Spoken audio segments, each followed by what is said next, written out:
Olivia रात के तकरीबन 11 बजे ऑफिस से घर की ओर निकली थी।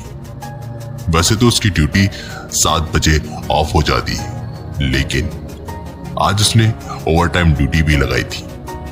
काम खत्म करके जब ओलिविया ऑफिस से घर की ओर निकली तब तक सब कुछ सामान्य था, लेकिन ये शांति कुछ ही देर की थी। अब वो उसी रास्ते पे थी जहां अक्सर हादसे होते रहते हैं और उन हादसों का कोई पुख्ता सबूत नहीं मिल पाता। अब रात के तकरीबन 11:30 बज रहे थे और उस सन्नाटे में ओलिविया थोड़ी घबरा रही थी, क्योंकि उसने पहली बार ही ओवरटाइम ड्यूटी की थी और इतनी रात में घर वापस लौट रही थी। वो जैसे जैसे आगे बढ़ रही थी वैसे वैसे मौसम और भी ठंडा होता जा रहा था और उसे डर लगने लगा था। ओलिविया ने कार चलाते चलाते कार में रखी पानी की बोतल खोल के पानी पीने की जैसे ही कोशिश की, अचानक गाड़ी के सामने किसी के आ जाने से उसने घबराते हुए हैंड ब्रेक को तुरंत खींचा और जोरदार धक्के के साथ गाड़ी वहीं रुक गई। अब दिल और दिमाग दोनों ने ही काम करना बंद कर दिया था और डर दुगना हो चुका था।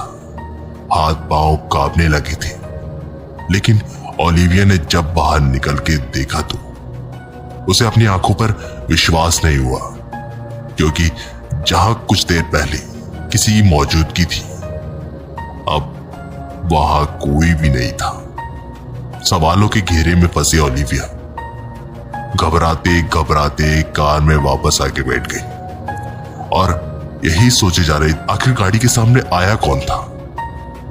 वो दोबारा से बैठ के ड्राइव करने लगी, लेकिन थोड़ी देर गाड़ी चलाने के बाद किसी लड़की की रोने की आवाज उसके कानों में आई और ऐसा लग रहा था मानो ठीक उसके नजदीक से ही आ रही है।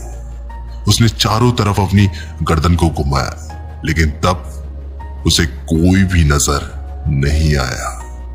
लेकिन कुछ पल बाद जब उसने अपनी गाड़ी के शीशे में देखा तो उसे एक लड़की उसकी ठीक पीछे वाली सीट पर बैठी हुई दुल्हन के जोड़े में रोती हुई नजर आई।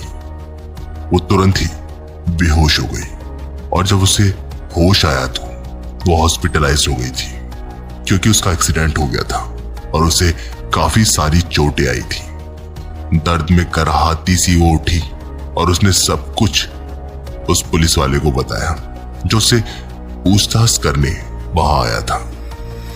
दोस्तों, माना जाता है कि उस ब्रिज पे एक नई नवेली दुल्हन का एक्सीडेंट हुआ था, जिसके बाद वो रोड उसकी आत्मा से ग्रस्त हो गया और आए दिन वहां एक्सीडेंट होते रहते हैं। तो ये थी आज की कहानी